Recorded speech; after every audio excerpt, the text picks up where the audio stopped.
ever catch yourself really, really pondering the nature of God? We're doing a deep dive today looking into the Urantia book. It's a spiritual text with a unique take on, well, God, Jesus, the whole universe, really. Specifically, we're honing in on paper 161. Okay. It sets up this vivid scene, a debate by the shores of Magadan, just after Jesus leaves for Jerusalem. Right after. And it's two of his apostles, Nathaniel and Thomas. Now they're going head-to-head with this Alexandrian philosopher, sharp as a tack, named Rodan. This Rodan fella, he's not like a full-on skeptic. Yeah, not at all. He accepts God's out there, accepts a lot of the core teachings about, God's attributes, but he hits this wall, this idea of a personal God, one you can actually connect with. So he's good with a higher power, but this whole approachable, relatable God, that's where he stumbles. Exactly. See, Rodan, he's convinced that being a person, truly a person, means you got to be able to communicate with equals. Okay. And since God's infinite, unlimited, the way Rodan sees it, there's just no one on that level for God to have a real back and forth with. It's a fascinating philosophical pickle, isn't it? It's a toughie, for sure. So how did the apostles counter that? They can't just, poof, conjure up another all-powerful being for God to chat with. No magic tricks here. Nathaniel, he takes the lead. He starts picking apart Rodan's logic piece by piece. 5 key points he lays out. Hit me with them. First up, the Trinity. Father, Son, Spirit.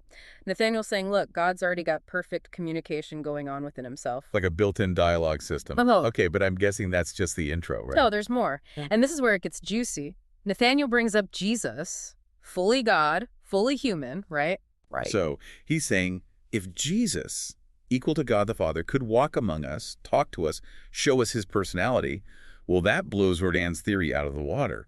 God can communicate on our level. He's not some distant, unknowable force. It's like they're using Jesus as the ultimate example of bridging that gap, divine to human. Makes you think, huh? It really does. And Nathaniel doesn't stop there. He points out both God and humans, they understood Jesus. Yeah. Meaning communication between those two realms, it's got to be possible. Okay, 2 points down. What's next? Now he digs into the very meaning of personality.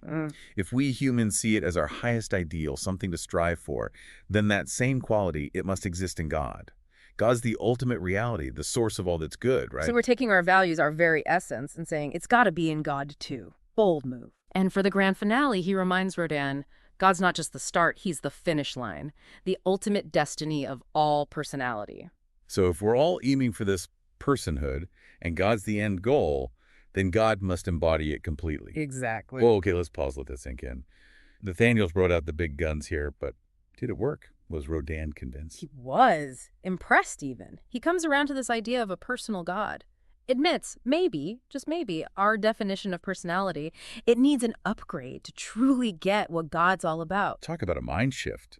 To realize your whole concept of personality needs a rework to encompass the divine. That's big. But this conversation, it doesn't just stop there, does it? The Urantia book, it dives right into another huge question. Jesus' divinity. You're spot on. Now that Rodan's, more open to this expanded view of God, they shift gears to Jesus. And the apostles, they present a case for his divine nature. Okay, lay it on me. What's their argument? It's really interesting, actually. They don't get all philosophical and abstract. Instead, they go straight to their experiences with Jesus. 8 specific reasons, bam, bam, bam, why they believe he was, well, more than just a man. 8. That's like a full-on list. All right, what convinced them so deeply? It's a real mix, from super personal stuff to, honestly, things that, almost supernatural, Yeah, okay, I'm intrigued. They start by saying, straight up, Jesus himself said he was divine. Of course, anyone can say that, right? But they're saying, given everything else, his words just hit different. It's got to be more than words, right? Like, actions speak louder. Exactly. And that leads right into their second point. They're saying Jesus's life, it was like a walking, talking example of love and of friendship, beyond anything humanly possible. His compassion, forgiveness, always there for the outcasts, the downtrodden. So they're saying his whole being just radiated this divine love, powerful stuff.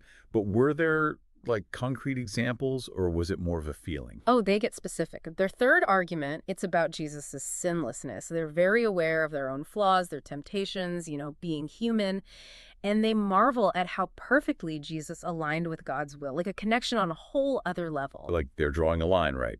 We're flawed, he was. Yeah. Different. pure. Did they see this in his personality too? Absolutely, and that's argument number 4.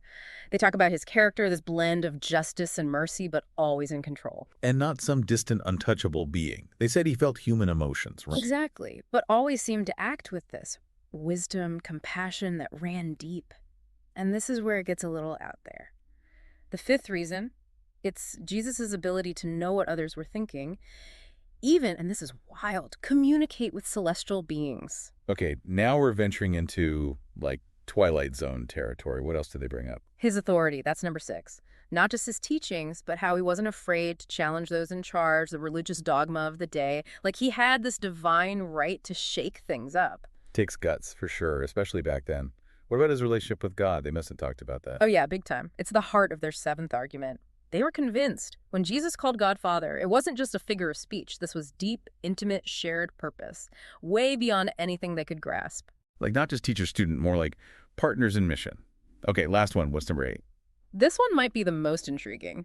They point to Jesus' prayer life. But it wasn't just how he prayed, it was the results. Direct guidance, even knowing what was coming, premonitions. For them, that sealed the deal on his divine connection. Okay, we've covered the arguments for Jesus' divinity, but it's this two minds thing that really gets me. Human mind, divine mind, all in one person. That's wild. Right. Then according to this text, Jesus could, choose which one to use, experience the world as a human, or tap into this whole other level of awareness. You could shift between them, feel everything we feel, but also access this divine knowing whenever he needed. Exactly. And they're saying that explains a lot of the seeming contradictions about him, Totally. Like, he could be so relatable one minute, angry, sad, even doubtful, then bam, next minute he's doing miracles, reading minds, talking about God, like he wrote the book himself. That's it. So the Urantia book, it's saying when Jesus seemed surprised, caught off guard, that was the human side. But the miracles, the deep insights, the authority, that was the divine mind shining through. Makes sense.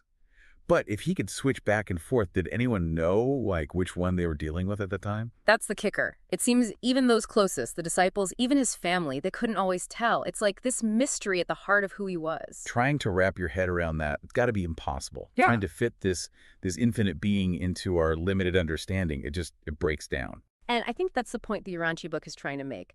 It's not about some neat, tidy definition of Jesus. It's about wrestling with the mystery, accepting that we can't fully grasp it, but staying open to the possibility that divinity, it can show up in ways we don't expect. So if divinity can be veiled like that, like we see with Jesus here, how should that change how we see, ourselves, the world, everything? It's like a call to look deeper. Every interaction, every act of love, every time we feel truly connected, maybe there's a spark of the divine in that. Maybe divine means more than we think. It's about staying curious, right? Open to that mystery. Who knows what we might find if we do? And that, my friends, wraps up our deep dive into the Urantia book. God, Jesus, the divine within us all. It's a lot to ponder. Until next time.